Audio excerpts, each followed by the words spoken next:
Hello and welcome all of you. अगले lecture में आपका स्वागत है। आज का टॉपिक रहेगा रेस्पिरेटरी डिस्ट्रेस सिंड्रोम, मतलब RDS. RDS in neonates is a common emergency life threatening condition. RDS क्या लाइफ थ्रेटनिंग कंडीशन है। इस डिजीज के अंदर क्या होता है कि सर्फेक्टेंट है उसकी कमी हो जाती है। जब सर्फेक्टेंट कम होगा, सर्फेक्टेंट का बेसिकली काम क्या है, एल्विलाई को कोलेप्स होने से बचाना। यदि सर्फेक्टेंट कम है तो एल्विलाई कोलेप्स हो जाएगी, मतलब उसका फंक्शन है वो नहीं हो पाएगा। तो सर्फेक्टेंट का फंक्शन क्या देखा था हमने कि सर्फेक्टेंट एल्विलाई को कोलेप्स होने से बचाते हैं। जब सर्फेक्टेंट नहीं रहेगा तो एल्वियोलाई है वो कोलेप्स हो जाएगी। तो पढ़ते आगे। इसका दूसरा नाम है hyaline membrane disease. Deficiency and absence of the surfactant in the lungs is called RDS. इसमें क्या है, सर्फेक्टेंट उसकी कमी हो रही है, ठीक है। तो रिजल्टिंग हाइपोक्सिया, जब बेबी ऑक्सीजन नहीं ले पाएगा, प्रॉपर रेस्पिरेशन नहीं कर पाएगा तो क्या होगा, हाइपोक्सिया होगा। और एनारोबिक रेस्पिरेशन होगा, उसके कारण लैक्टिक एसिड बढ़ेगा तो क्या होगा, एसिडोसिस होगा। सर्फेक्टेंट क्या होता है, surfactant is a chemical substance formed by phospholipid, जो कि फॉस्फोलिपिड से बनता है। ये किससे सीक्रेट होता है, किससे सिंथेसिस होता है, एल्वियोलर टाइप 2 सेल से सीक्रेट होता है। It is formed by alveolar type 2 cell. It is also known as pneumocyte type 2 cell, ठीक है। इसमें क्या क्या प्रेजेंट होता है, लेसिथिन होता है और स्प्रिंगोमाइलिन। लेसिथिन और स्प्रिंगोमाइलिन होता है। Steroid hormone stimulate the cell. जो स्टेरॉइड हार्मोन होते हैं वो सर्फेक्टेंट के प्रोडक्शन को बढ़ाते हैं, बट डायबिटिक जो फीमेल होती है उसमें स्टेरॉइड हार्मोन का लेवल कम होता है। तो स्टेरॉइड हार्मोन का लेवल डायबिटिक फीमेल में कम होता है, जिसके कारण सर्फेक्टेंट है वो मैच्योर नहीं होता। जब सर्फेक्टेंट डेवलप नहीं होता तो लंग्स कोलैप्स कर जाते हैं। सर्फेक्टेंट बेसिकली लंग्स में आते हैं, मेच्योर फॉर्म में आते हैं 20 वीक पे, एमनियोटिक फ्लूइड में आते हैं 28 वीक पे, और लंग्स में मैच्योर हो जाते हैं ये 35 वीक लमसम। 35 वीक पर ये लंग्स में मैच्योर हो जाते हैं। Surfactant reduce the surface tension in the lungs so that it prevent the collapse of alveoli.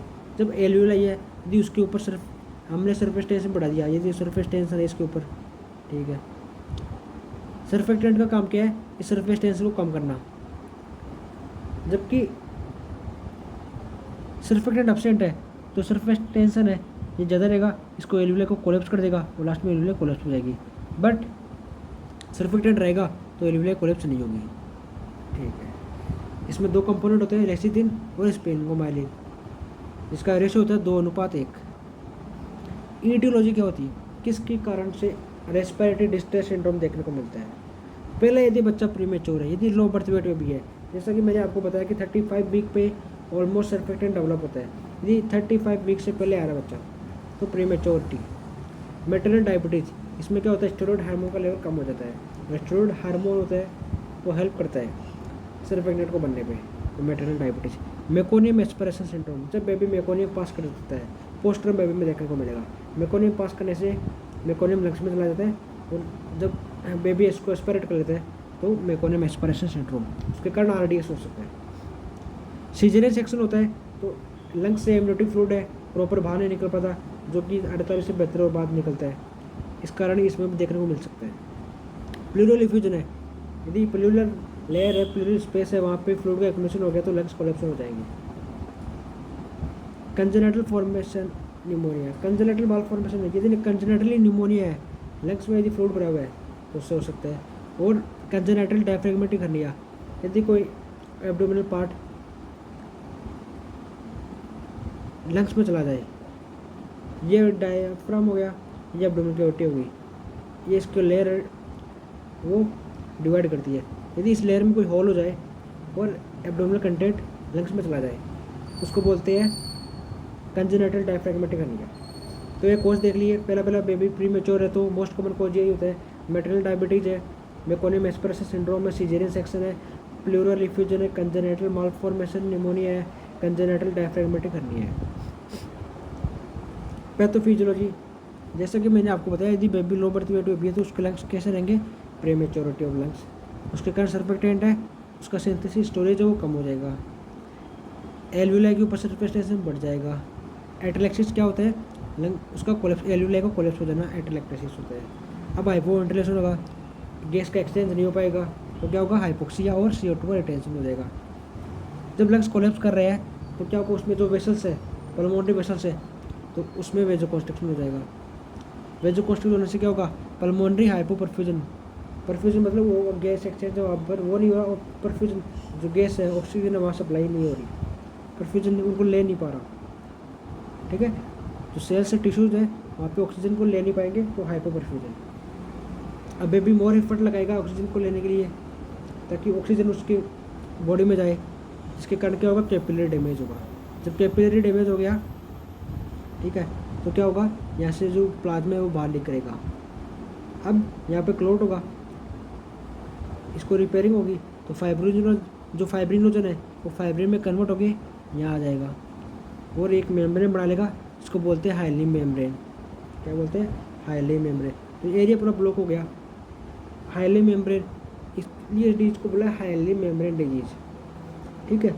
सबसे पहले क्या हुआ, लंग्स वगैरह कोलेप्स हुए क्योंकि सरफेक्टेंट नहीं था, उसके कारण हाइपोवेंटिलेशन हुआ, उसी हाइपोक्सिया हुआ बॉडी के अंदर, CO2 रिटेंशन हो गई, पल्मोनरी वेजोकॉन्स्ट्रिक्शन हो गया, पल्मोनरी हाइपोपरफ्यूजन हुआ, कैपिलरी डैमेज हुई, प्लाज्मा लीक हुआ, फाइब्रोजन फाइब्रिन में बदला और हाईली मेम्ब्रेन डिजीज हुई। बेबी मोर एफर्ट लगा रहा है ऑक्सीजन के, तो टेक्टिपनिया। नेजल फ्लेयरिंग, जो नाक है वो फूल जाएगी यहाँ से, ठीक है, तो यहाँ से ये फूल जाएगी, उसको बोलते हैं नेजल फ्लेयरिंग। ग्रंटिंग, गड़गड़ाने की साउंड आएगी, जब बेबी सांस लेगा तो गड़गड़ाने की साउंड आएगी। चेस्ट रिट्रैक्शन, चेस्ट रिट्रैक्शन मतलब जो जब बेबी इंस्पायर करेगा चेस्ट में गड्ढे से बढ़ जाएंगे। जब बेबी इंस्पायर करता है तो एक्सटर्नल इंटरकोस्टल मसल अंदर धस जाती है, तो चेस्ट में ऐसा लगता है कोई गड्ढा सा हो गया। CSR एस्पिरेशन, एब्डोमिनल, जैसे ये एब्डोमिनल कैविटी है तो ये रह जाएगी और चेस्ट ड्रोन जाएंगे, तो CSR aspiration, abdominal rise, chest drawn inside. Pallor and cyanosis, pallor और साइनोसिस की कंडीशन देखने को मिलेगी। हाइपोथर्मिया देखने को मिलेगा। पेलर और साइनोसिस मतलब अब ऑक्सीजन की कमी के कारण क्या हुआ, साइनोसिस हुआ, पेलर हुई body. Poor muscle tone, muscle tone poor हो जाएगी, तो बेबी कोई भी एक्टिविटी नहीं कर पाएगा, हाइपोथर्मिया होगा basically. In late stage hyaline membrane disease के होकर, जो मैंने आपको बता दिया हाईली मेम्ब्रेन लेट स्टेज में हो जाएगी। सो इस कंडीशन में क्या होगा, मैक्सिमम जो एल्वियोलाई है, मैक्सिमम एल्वियोलाई कोलैप्स हो जाएगी और हाइपोपरफ्यूजन होगा, बिल्कुल भी गैस का एक्सचेंज नहीं हो पाएगा। डायग्नोसिस करने के लिए सबसे पहले बेबी की हिस्ट्री लेंगे, बेबी की एंटीनेटल हिस्ट्री लेंगे, प्रीनेटल हिस्ट्री लेंगे, गैस्ट्रेस ने चेक कर लेंगे बेबी प्रीमेच्योर है या फिर पोस्टरम है। यदि पोस्टरम है तो उसका मेकोनियम स्टेंट लाइक कर देख लेंगे, मेकोनियम है वो देख लेंगे, ठीक है। एमनियोटिक फ्लूइड उसमें मेकोनियम है या नहीं। Physical examination capillary refill time, जब स्टर्नम को कंप्रेस करेंगे, यदि विद इन 3 सेकंड में वापस नॉर्मल कंडीशन हो रही है तो उसको बोलते हैं capillary refill time. Assess the respiratory distress, preterm baby और term baby. Preterm baby में क्या रहेगा, सिल्वरमान एंडरसन स्कोर, इससे हम देख सकते हैं बेबी कितना रेस्पिरेटरी डिस्ट्रेस में है, और टर्म बेबी में डाउनी स्कोर। तो रेस्पिरेटरी डिस्ट्रेस को चेक करने के लिए प्री टर्म बेबी में क्या होगा, सिल्वरमान एंडरसन स्कोर, और टर्म बेबी में डाउनी स्कोर। तो ये हो गया, उसके कंपोनेंट याद करने की जरूरत नहीं है आपको। उसके बाद है चेस्ट एक्सरे। चेस्ट एक्सरे में दिखता है वाइट आउट लंग्स, जो लंग्स है वो वाइट दिखेंगे, ठीक है, लंग्स वो वाइट दिखेंगे क्योंकि गैस का एक्सचेंज है वो नहीं हो पा रहा। Ground glass appearance and air bronchogram. Chest कैसे, चेस्ट एक्सरे देखेंगे तो उसमें वाइट आउट लंग दिखेंगे, लंग से पूरा वाइट वाइट रहेगा, और ground glass appearance, glass type, कुछ ग्राउंड ग्लास टाइप अपीयरेंस देखने को मिलेगा। इसकी इमेज होगी तो मैं आपको दिखाऊंगा। तो ग्राउंड ग्लास अपीयरेंस और air bronchogram, white out lung किस में देखने को मिलते हैं, RDS में देखने को मिलते हैं। उसके बाद ब्लड कल्चर करवा लेंगे बेबी का, और जब एबीजे एनालिसिस करेंगे तो एबीजे एनालिसिस में क्या मिलेगा, एसिडोसिस, मैंने आपको बताया था एसिडोसिस कंडीशन में CO2 का लेवल बढ़ जाता है और O2 का लेवल कम हो जाता है। प्रिवेंशन कैसे करेंगे, प्रिवेंशन के लिए हम करेंगे lung maturity test. Lung maturity test मतलब हमें बेबी डिलीवर हो रहा है उससे पहले हमें लंग की मैच्योरिटी है वो चेक लें। उसमें सबसे पहला है सेक टेस्ट। सेक टेस्ट में क्या करेंगे, एमनियोटिक फ्लूइड लेंगे 0.5 ml और 0.5 ml नॉर्मल सेल है, इसमें 1 ml एथेनॉल मिलाएंगे। एथेनॉल मिलाने के बाद इसको ट्यूब को सेक करेंगे 1 से 2 मिनट तक। जब सेक करेंगे फिर उसको 15 मिनट तक वर्टिकल पोजीशन में रख देंगे। 15 मिनट बाद देखेंगे यदि इसमें बबल आ रहे हैं, बबल प्रेजेंट है तो लंग मैच्योर है, बबल एब्सेंट है तो लंग इमैच्योर है, ठीक है। 15 मिनट तक वर्टिकल पोजीशन में रख दिया, bubbles are present indicate normal lung, surfactant है, और bubble are absent indicate absence of surfactant immature of lung. उसके बाद जो दूसरा टेस्ट है वो है lecithin sphingomyelin ratio in amniotic fluid. Lecithin और स्पिंगोबाइलिन का रेशियो देख लेंगे एमनियोटिक फ्लूइड में, यदि उनका रेशियो अबव 2 है तो लंग्स आर मेच्योर, यदि 2 से कम है फिर लग के लंग है वो इमेच्योर है। नाइल ब्लू सल्फेट टेस्ट, ये क्या होता है, एमनियोटिक फ्लूइड लेंगे, एमनियोटिक फ्लूइड लेने के बाद जो उसमें फिटल स्किन होती है एमनियोटिक फ्लूइड में, उसमें जो नाइल डाई है वो डाल देंगे। नाइल डाई इंसर्ट करने के बाद फिटल की स्किन है वो असेस करेंगे। यदि ऑरेंज कलर की सेल्स है वो 50% से ज़्यादा है, ठीक है, ऑरेंज कलर सेल है 50% से ज़्यादा है तो पता चल जाएगा लंग्स आर मेच्योर। क्या करेंगे, एमनियोटिक फ्लूइड लेंगे, उसमें नाइल ब्लू सल्फेट डाई डालेंगे। यदि सेल्स है वो ऑरेंज कलर की हुई, more than 50% cell are orange colour, then lungs are mature. To look phosphatidyl glycerol in amniotic fluid, मैंने आपको बताया था कि ये फॉस्फोलिपिड होते हैं, तो फॉस्फेटाइडिल ग्लिसरॉल इन एमनियोटिक फ्लूइड में देखने के लिए हम एमनियोटिक फ्लूइड लेंगे। एमनियोटिक फ्लूइड में यदि फॉस्फेटाइडिल ग्लिसरॉल प्रेजेंट है तो लंग्स मैच्योर है, और यदि फॉस्फेटाइडिल ग्लिसरॉल एब्सेंट है तो लंग्स है फिटर के लंग है वो इमेच्योर है। कोर्टिकोस्टेरॉइड, कोर्टिकोस्टेरॉइड में क्या है कि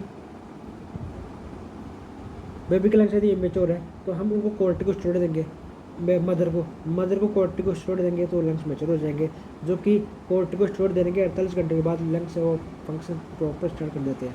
तो प्रीटर्म लेबर में क्या होगा, बिलो यदि 34 वीक्स है तो उसमें कोर्टिकोस्टेरॉइड हमेशा दे देते हैं, और 34 से 37 वीक की जो मदर है उसमें लंग्स की मैच्योरिटी चेक करेंगे पहले फेटल लंग की, उसके पश्चात कोर्टिकोस्टेरॉइड देंगे। कोर्टिकोस्टेरॉइड चॉइस इंडिया में बेसिकली लेते हैं डेक्सामेथासोन, तो वर्ल्ड वाइड लेते हैं बीटामेथासोन। तो इसकी जो डोज रहेगी, 2 डोज रहेगी 12 mg की, और कैसे रहेगी 24 आवर की गैप रहेगी, तो 12 × 2 24, 2 इंजेक्शन रहेंगे, 2 डोज रहेगी, 12 mg की 1 डोज रहेगी, और 24 आवर के गैप से इसको देंगे। रूट रहेगा IM डेक्सामेथासोन।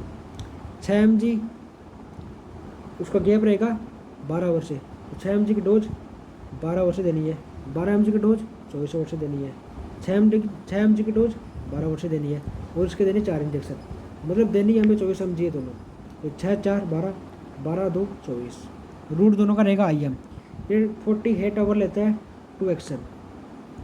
मैनेजमेंट रहेगा इनिशियल इंटरवेंशन, यदि कोई बेबी रेस्पिरेटरी डिस्ट्रेस का आ रहा है तो उसका इनिशियल इंटरवेंशन क्या रहेगा, प्रोवाइड ऑटोथेरेपी। ऑटोथेरेपी सबसे पहले पेशेंट को हम ऑटो लगा देंगे, उसके पश्चात कंटिन्यूस पॉजिटिव एयर प्रेशर, ताकि उसके जो लंग्स है वो कोलैप्स ना हो, उसके लंग्स से वो एक्सपेंड रहे, तो ऑटो लगा दी।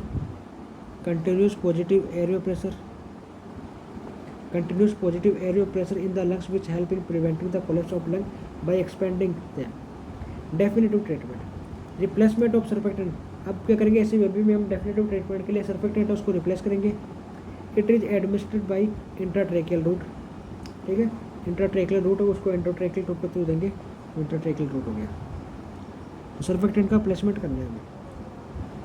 उसके पीछे जो नॉर्मल केयर है, बेबी को रेस्पिरेटरी डिस्ट्रेस है, कोई स्टेटस वो चेक करना है, बेबी का टेम्परेचर मॉनिटर करना है, उसके एयर वे वो कलिंग कर लेना है, सक्शन वगैरह कर लेना है, बेबी का O2 वगैरह एडमिनिस्टर कर देनी है, एंटीबायोटिक देनी है, IV लेनी स्टार्ट कर देनी है, जो बेसिक केयर है यदि उसकी जो फीडिंग है वो स्टार्ट कर देनी है। यदि प्रीटर्म है तो उसमें कटोरी स्पून फीडिंग पैराडाइज फीडिंग कर देनी है। Provide routine care to baby, तो ये बेसिक केयर देनी है, जैसे कि मैंने आपको बताया।